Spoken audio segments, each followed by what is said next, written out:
অল্প দুধ দিয়ে এই রেসিপি দেখার পর যে কেউ এরকম নরম তুলতুলে স্পঞ্জি রসগোল্লা তৈরি করে নিতে পারবেন। প্রথমবার যারা রসগোল্লা তৈরি করবেন তারাও এরকম পারফেক্টভাবে রসগোল্লা তৈরি করতে পারবেন। রসগোল্লা ভেঙে যায় কেন বা শক্ত হয়ে যায় কেন বা চুপসে যায় কেন, প্রত্যেকটি টিপস রয়েছে এই ভিডিওতে।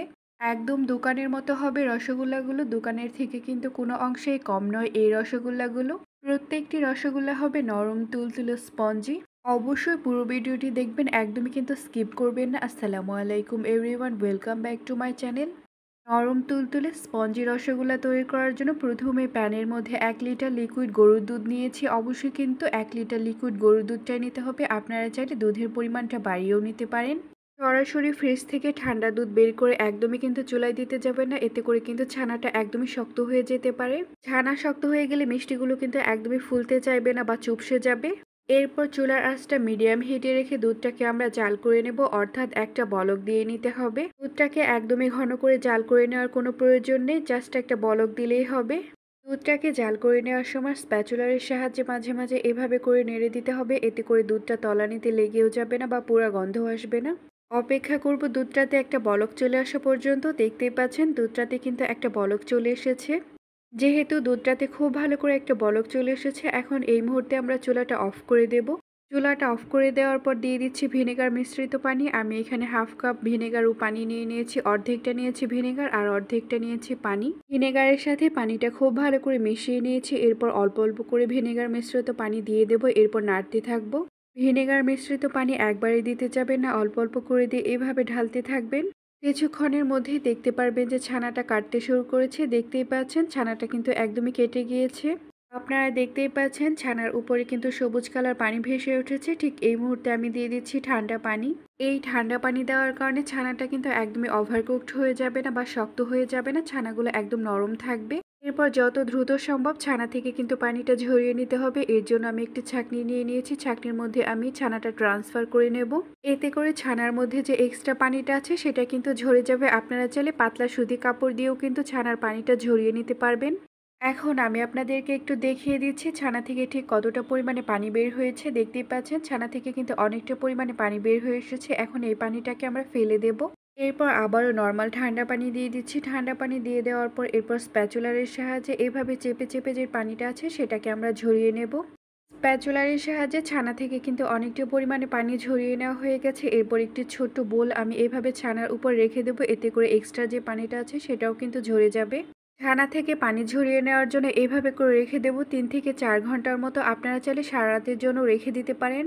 3 থেকে 4 ঘন্টা পর আমি বোলটাকে ছানার উপর থেকে সরিয়ে নিচ্ছি। এখন আমি আপনাদেরকে একটু দেখিয়ে দিচ্ছি ছানাটা ঠিক কতটা নরম আর তুলতুলে হয়েছে।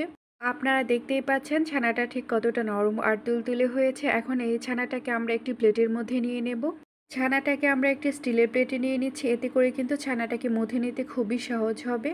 ছানাটাকে প্লেটের মধ্যে নিয়ে নেওয়ার পর হাত দিয়ে ছানাটাকে এভাবে করে ভেঙে নেব। দেখতেই পাচ্ছেন কতটা সহজে কিন্তু আমি ছানাটাকে ভেঙে নিতে পারছি।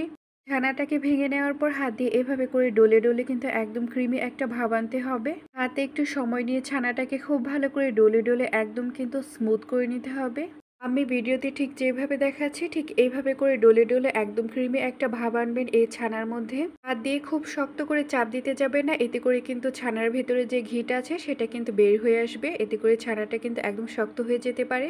ছানাটাকে হাতের সাহায্যে ডলে ডলে একদম কিন্তু ক্রিমি একটা ভাব চলে এসেছে। দেখতেই পাচ্ছেন, এখন আমি আপনাদেরকে একটু দেখিয়ে দিচ্ছি। দেখতেই পাচ্ছেন ছানাটা কতটা ক্রিমি একটা ভাব চলে এসেছে।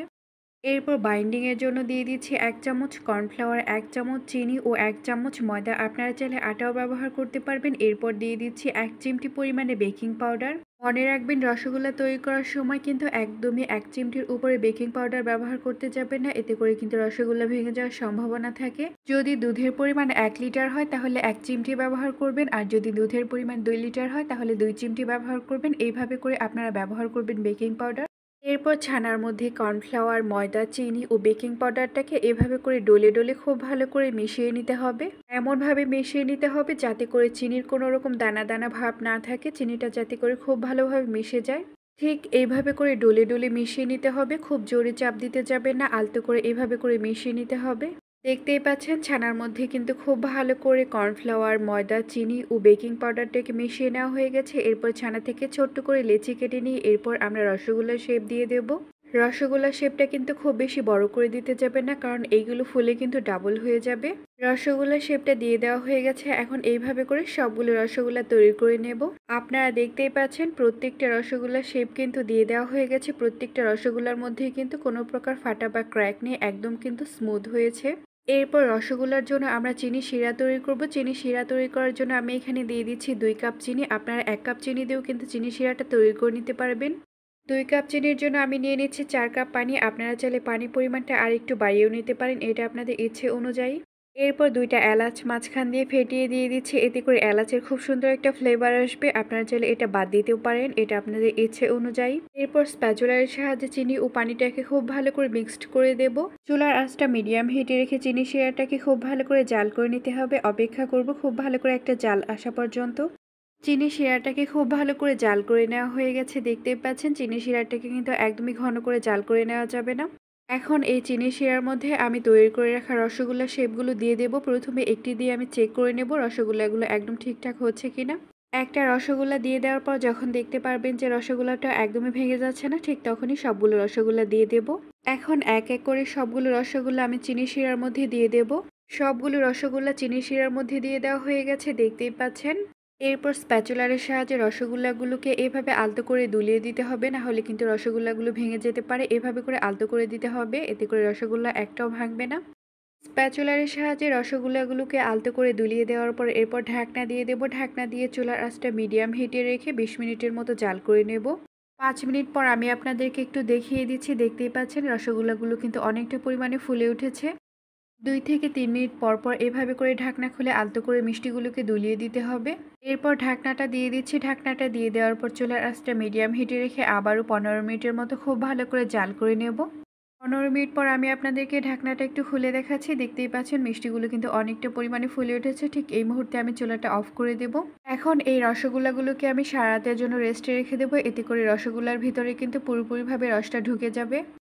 সারা রাত পর রসগোল্লাগুলোকে আমি একটি বোলের মধ্যে নিয়ে নিয়েছি, দেখতেই পাচ্ছেন রসগোল্লাগুলো ঠিক কতটা লোভনীয় লাগছে, একদম পারফেক্ট হয়েছে না রসগোল্লাগুলো, একদম দোকানের মতো।